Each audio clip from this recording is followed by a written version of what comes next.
Hey guys, welcome back to LA Bass Licks. I'm Jamie Lewis, and today I'm going to answer a couple of questions that I get asked all the time. Okay, one of them is, what kind of basses do you play? Behind me, I've got 4 of the instruments that I use most often. They're called M basses, and they're made by John McGinney. M basses. I think you get it. John is a fantastic bass luthier. His craftsmanship is second to none, and I place him right up there with all the great bass makers of today. So John made me a 5-string and 3 4-strings. Now there's other basses that I use besides M basses. I've got some old Guilds and Fenders and Gibsons and stuff, some Carvins, and it totally depends on the song, the artist, the genre, but I'll be honest, about 85 to 90% of the work that I do is on these 4 basses right here. So what I'm going to do is I'm just going to kind of show you each one and all the different features that I had John put on there. Now, before I do that, I need to say that the 5-string and the tenor bass that I'm about to show you, those are discontinued models. That means they're mine. They're collector's items. You got to go find your own. Now, that's not to say that you can't take a lot of the features that are on these basses and place them on John's current models, but I just had to mention that. So anyways, this is one I get asked about most often. Can you see that in there? This is my 5-string. It is, I had John, listen, we met in like 2005 or something like that. We were introduced by Victor Wooten and Anthony Wellington. And I really liked, again, his craftsmanship, the materials he used, and I loved the price at which he was selling his basses. So I commissioned this, I think in like 06 or something like that.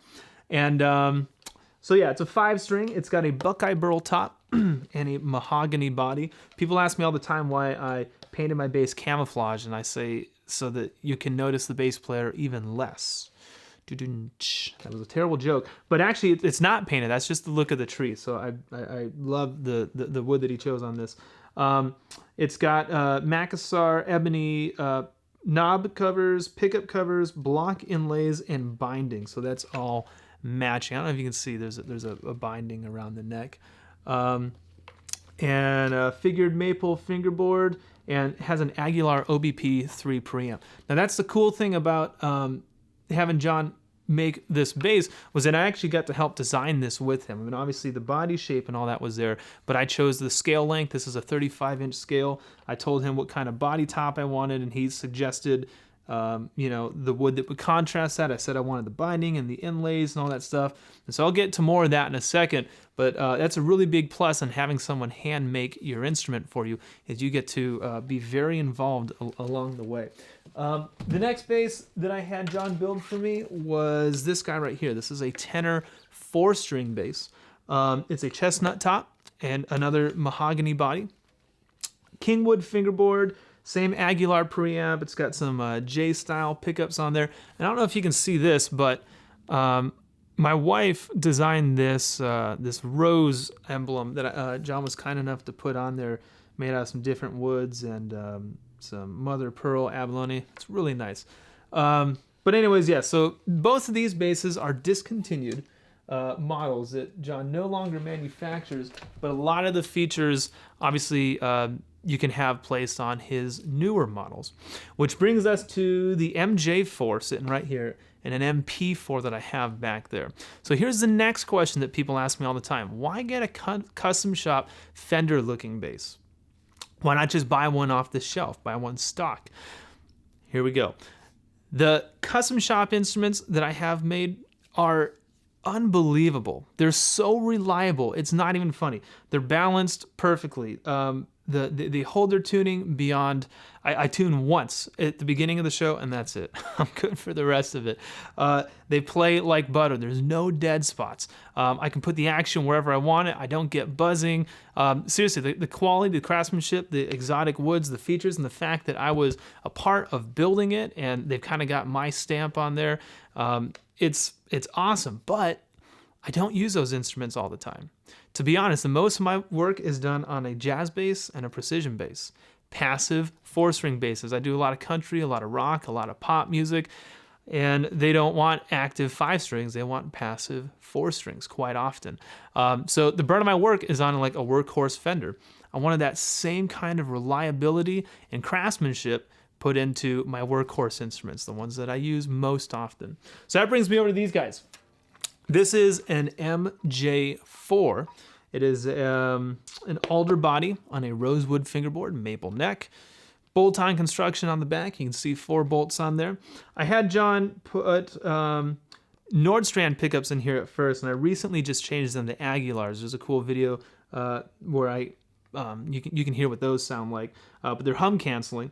It's passive, so volume, tone, and 4-string obviously. But this one I've been using a lot. I didn't grow up as a jazz bass player. I mostly played precision basses, so I've been trying to learn the voice of this instrument. But I fell in love with that instrument. I really like the old school vibe. It's got that faded Olympic white on the tortoise shell pickup cover. Sorry, pick guard. Okay, next one is this. This is an MP4 bass.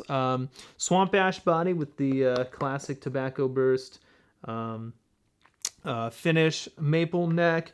Same thing, passive electronics. This is another Aguilar precision pickup. Same thing, bolt-on, 4 bolts on the back. Very sturdy, awesome precision bass sound. I normally keep this strung with flat wound strings. I'll actually be talking to John soon. I need to get another one of these because I need another MP4 with round wounds on it, because every day I change these strings depending on the song. I go from flats to rounds to flats to rounds, and it's just really annoying. So my solution is buy another bass. Okay, anyways, so those are the instruments. Again, they're custom shop and they're handmade. John's techniques are all like vintage Fender style building techniques, so you have a lot of options. Those were both 20 frets. Yes, the MP4 and the MJ4 are 20 fret 4 strings, but you can go up to 24 fret 5 and 6 strings as well. I don't know if he'll do higher amounts of frets. You would have to talk to him. But scale length is another thing. Those are both 34-inch scale. My 5-string is a 35, and I'm pretty sure he'll go down to even like 30. Do a short scale bass too. I don't know. Again, you'd have to go to his website and check all that stuff out. So you have a lot of options there. You can put whatever pickups you want in there, whatever preamp, Aguilar, Nordstrand, Mike Pope, whatever you're feeling.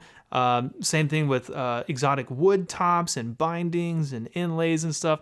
It's really cool to be able to custom tailor the instrument that you want to buy, the one that you're going to use the most, and kind of put your custom fingerprint on it, so to speak. So why do I like John's basses so much? Well, a couple of things. Number one, John's a stand-up dude. He's a great guy. I know him personally, and that's a big thing to me.